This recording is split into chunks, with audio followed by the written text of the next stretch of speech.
में आज यहां पर कैलाश मानसरोवर की यात्रा में जा रहे पहले जत्थे की आज हम यहां से उनकी यात्रा का शुभारंभ का किट उन्हें उपलब्ध करवा रहे हैं। मैं इस अवसर पर इन सभी यात्रियों का हृदय से अभिनंदन करते हुए उनमें सुखद और मंगलमय यात्रा की कामना करते हुए भगवान देवादिदेव महादेव से प्रार्थना करता हूं कि उनकी कृपा इन सब पर बनी रहे, ये सकुशल वापस आए और वापस आएंगे तो उत्तर प्रदेश के यात्री फिर 1-1 लाख रुपए की सहायता उत्तर प्रदेश सरकार से जरूर पाएंगे। मैं इन सब के प्रति अपनी मंगलमय शुभकामनाएं देता हूं और ये कैलाश मानसरोवर भवन हमने उन्हीं की सुविधा के लिए यहां पे स्थापित भी किया था और मुझे अच्छा लगा कि आज 200 से अधिक श्रद्धालुजन इस भवन में आकर के इस यात्रा का हिस्सा बनने जा रहे हैं। मित्रों, मैं आज प्रातःकालीन सत्र में गाजियाबाद आया, सेंट्रल इलेक्ट्रॉनिक्स लिमिटेड के स्वर्ण जयंती कार्यक्रम का हिस्सा बना। केंद्रीय मंत्री डॉक्टर जितेंद्र सिंह जी के साथ हम लोगों ने एक डाटा सेंटर का भी, ग्रीनफील्ड डाटा सेंटर का भी यहां पे शिलान्यास किया है और ये सुखद अनुभूति का विषय है कि सीईएल जो पहले घाटे का एक पब्लिक सेक्टर का प्रतिष्ठान बन चुका था, जिसका डिसइन्वेस्टमेंट होने जा रहा था, वह डिसइन्वेस्टमेंट से बचकर के अब एक प्रॉफिट देने वाला भारत के मिनी रत्न प्रतिष्ठानों में से एक बन चुका है। इस कार्यक्रम के बाद गाजियाबाद के विकास से जुड़ी भी योजनाओं की समीक्षा मैंने सभी यहां के माननीय जनप्रतिनिधियों के साथ मिलकर के ली है। मुझे अच्छा लगा कि पिछले 8 वर्ष में आदरणीय प्रधानमंत्री जी की प्रेरणा से, उनके मार्गदर्शन में जो कार्य हम लोगों ने उत्तर प्रदेश के अंदर किया है, गाजियाबाद आज एक नए गाजियाबाद के रूप में चमक रहा है। गाजियाबाद का परसेप्शन बदला है।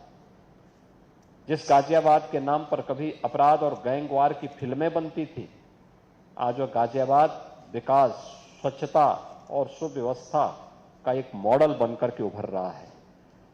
दुनिया की 50 जो स्वच्छ सिटी हो सकती है, उसमें अब गाजियाबाद का भी नाम आ रहा है। प्रदेश की पहली स्वच्छ सिटी के रूप में गाजियाबाद का नाम आ रहा है और आज गाजियाबाद की नहीं, सब बातों को लेकर के, आज से 10 वर्ष पहले कोई सोचता नहीं था कि गाजियाबाद 12 लेन के ग्रीनफील्ड एक्सप्रेसवे के साथ जुड़ेगा। कोई ये नहीं सोचता था कि देश की पहली रैपिड रेल गाजियाबाद से होकर के जाएगी, पहली सिटी गाजियाबाद होगी जो रैपिड रेल से जुड़ेगी। आज गाजियाबाद के पास रैपिड रेल भी है, 12 लेन का एक्सप्रेस हाईवे भी है, गाजियाबाद के पास अपनी मेट्रो भी है, गाजियाबाद के पास अपना एयरपोर्ट भी है और गाजियाबाद अब गाजियाबाद से एक ग्रेटर गाजियाबाद के रूप में अपनी नई यात्रा को प्रारंभ कर रहा है। आज इसके लिए जनप्रतिनिधियों के साथ हम लोगों ने यहां पे काफी विस्तार से चर्चा किया है। यहां पे सभी संस्थाओं ने अपने स्तर पर अच्छे कार्य किए हैं, जिसमें हमारे कुछ नए इनिशिएटिव ग्रेटर गाजियाबाद की दृष्टि से आगे बढ़ाने के साथ ही यहां पे खोड़ा, लोनी, मुरादनगर, इन सब को लेकर के ग्रेटर गाजियाबाद को गाजियाबाद नगर निगम का पार्ट बनाने और एक बृहद कार्य योजना इसके विकास की आगे बढ़ाने के लिए हम लोगों ने कहा है। इंटीग्रेटेड ऑफिस कॉम्प्लेक्स, जनपद मुख्यालय का सभी जनपदीय मुख्यालयों को एक छत के नीचे लाने की व्यवस्था, पुलिस कमिश्नरेट का कार्यालय जहां पे पुलिस मुख्यालय के रूप में गाजियाबाद के माध्यम से वह लोगों को बेहतरीन सुरक्षा और लॉ एंड ऑर्डर की बेहतर स्थिति दे सके।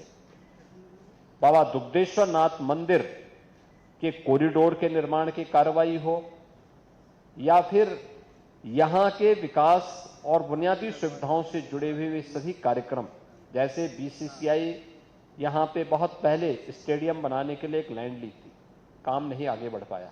आज हम लोगों ने कहा कि वे उस लैंड का उपयोग अब गाजियाबाद विकास प्राधिकरण करे और गाजियाबाद विकास प्राधिकरण वहां पे एक स्टेडियम बनाए और उसका संचालन भी करे। ये मानसरोवर भवन, उत्तराखंड भवन या पूर्वांचल भवन, ये पब्लिक इसका उपयोग करना शुरू करे। इसके लिए भी हम लोगों ने यहां पे आज विकास प्राधिकरण भी और नगर निगम से कहा है इसका एक मॉडल बना करके भेजें जिससे इनको हम ठीक ढंग से आगे बढ़ा सकें। एक नदी के पुनरुद्धार की कार्रवाई को आगे बढ़ाना, पिछले कुछ वर्षों के अंदर उठाए गए कदमों का परिणाम है कि गाजियाबाद में ग्रीनरी का लेवल बढ़ा है। गाजियाबाद अब एक शुद्ध सिटी के रूप में आगे बढ़ा है, सुंदर सिटी के रूप में एक नई यात्रा को आगे बढ़ाया है। जहां जगह जगह कूड़े के ढेर थे, पहाड़ थे, वे सब समाप्त हुए हैं। अब वहां पे मियावाकी फॉरेस्ट के रूप में, सिटी फॉरेस्ट के रूप में एक नया मॉडल वहां पे देखने को मिल रहा है। ऐसे ही यहां पे बहुत सारी इनिशिएटिव लेने हैं। ऐसे ही हिंडन नदी कभी यहां की पहचान थी। हिंडन नदी के पुनरुद्धार की कार्रवाई, प्राकृतिक पद्धति से उसके शुद्धिकरण की कार्रवाई, उसके दोनों ओर व्यापक वृक्षारोपण के कार्यक्रम, एक पेड़ मां के नाम पे लगाने की कार्रवाई, इस कार्यक्रम को भी युद्ध स्तर पर आगे बढ़ाने के बहुत सारे मुद्दों पर, यहां के डेवलपमेंट के मुद्दों पर, यहां की बुनियादी सुविधाओं के मुद्दे पर, यहां के रोजगार के मुद्दे पर, विभिन्न मुद्दों पर आज चर्चा हुई है। बहुत सार्थक चर्चा रही है और मुझे पूरा विश्वास है कि विकास की ये यात्रा डबल इंजन सरकार की इसी प्रकार से आगे बढ़ेगी। जनप्रतिनिधियों के सुझाव और उनके द्वारा ले जाने वाली कोई भी इनिशिएटिव को प्रशासन जमीनी धरातल पर उतारने का काम करेगा। इस विश्वास के साथ समीक्षा बैठक के साथ मैं यहां पर आया था और ये मेरा सौभाग्य है कि कैलाश मानसरोवर की यात्रा के इस पहले जत्थे को यहां से रवानगी करने के लिए मुझे यहां पर उनको किट उपलब्ध करवाने का एक अवसर प्राप्त हुआ है। मैं एक बार फिर से इन सभी तीर्थ यात्रियों के प्रति अपनी मंगल में शुभकामनाएं देता हूं। इनकी यात्रा की सुखद यात्रा की कामना करते हुए अपनी वाणी को विराम देता हूं। धन्यवाद। जय हिंद।